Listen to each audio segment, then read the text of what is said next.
Hello students, नमस्कार. मला एका सबस्क्रायबरने सांगितलं की 4.3 सिल्वर पोएमची राईम स्कीम कशी लिहायची असते, कशी शोधायची असते याचा एक व्हिडिओ करा. आपण एक छोटासा व्हिडिओ इथे तयार करूयात. राईम स्कीम म्हणजे काय तुम्ही पाहिलं असेल की ए बी सी किंवा सी सी असं अशा प्रकारे राईम स्कीम तयार होते. पण ही कशी राईम स्कीम तयार होते हे आपल्याला शिकणं इथं गरजेचं आहे. आता या कवितेची राईम स्कीम माहिती होण्यासाठी आपल्याला रायमिंग वर्ड्स काय असतात हे माहिती असणं गरजेचं आहे. तुमच्यापैकी प्रत्येकाला माहिती असणार आहे की रायमिंग वर्ड्स कसे शोधायचे.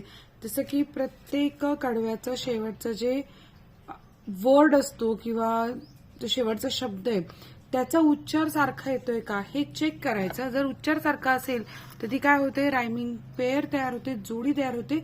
आणि जिथे पण एक सारखा उच्चार तयार होतो ना त्याला एक सारखं अल्फाबेट द्यायचं. नाही कळालं थांबा, परत सांगते. राईम स्कीम, तर ही जी राईम स्कीम आहे या कवितेची, आपण ही कविता बघूया. Slowly silently now the moon, उच्चार बघा, moon walks the night in her silver shoon. The moon आणि शून हे झालं रायमिंग पेअर झाला, एक सारखा उच्चार आहे. मग ह्याला आता आपण काय करायचं, रायमिंग स्कीमचा नियम काय आहे की तुम्ही एक सारखा अल्फाबेट द्यायचा एक सारखा उच्चारला. तर एक सारखा उच्चार आहे म्हणून याला ए ए हे आपण अल्फाबेट दिला. पुढे this way and that she peers and sees. आता हा काय उच्चार मून सारखा नाही, हा सीज आहे, ई.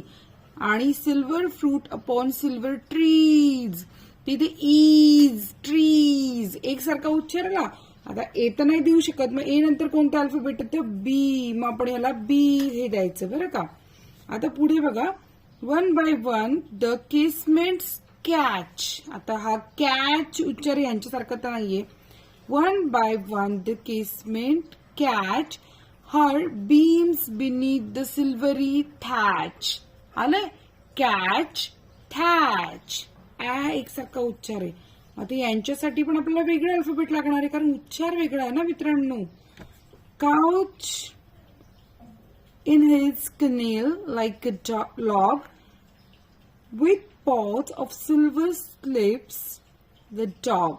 लॉग आणि डॉग तिथे अ एक सारखा उच्चार आहे. मग हे कुणालाच मॅच करत नाही उच्चार. जर एकसारखा उच्चार मॅच केला तर त्याला तेच अल्फाबेट रिपीट होतं.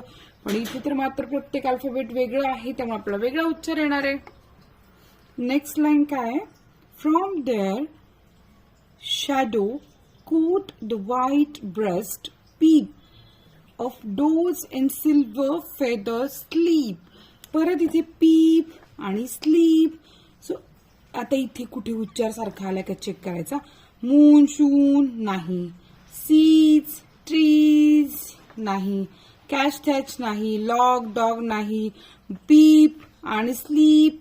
तर हा उच्चार मात्र ट्रीज आणि कॅच ह्यासारखं वेगळं आहे. त्यामुळे इथे परत आपल्याला एक अल्फाबेट देणं इथे गरजेचं आहे. ओके, आता पुढे काय बघू. A harvest mouse goes scampering by with silver claws and silver I.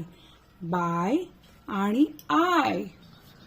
Now the next line is a harvest mouse goes scampering by with silver claws and silver eye. इथे सुद्धा उच्चार वेगळा आहे. जो आपण त्याला A B C D E नंतर F हे अल्फाबेट देणार, F capital. And moveless fish in the water gleam by silver reeds in a silver stream. तर ग्लीम आणि स्ट्रीम हे दोन्ही सारखे प्रोनाउन्सिएशन होतात त्यामुळे यांची एक पेअर आहे. सो याला आपण जी हे अल्फाबेट देणार. पण आता काहींना असा प्रश्न पडेल की टीचर पहिले पॅराग्राफ सेकंड पॅराग्राफ, तर एक लक्षात घ्या, आपण गुगलवरती सुद्धा जेव्हा सर्च करतो ना सिल्वर पोएम विषयी तेव्हा एक लक्षात येतं की सिल्वर ही जी पोएम आहे ती वॉल्टर डे ला मरे यांनी लिहिलेली 14 लाईन सॉनेट आहे.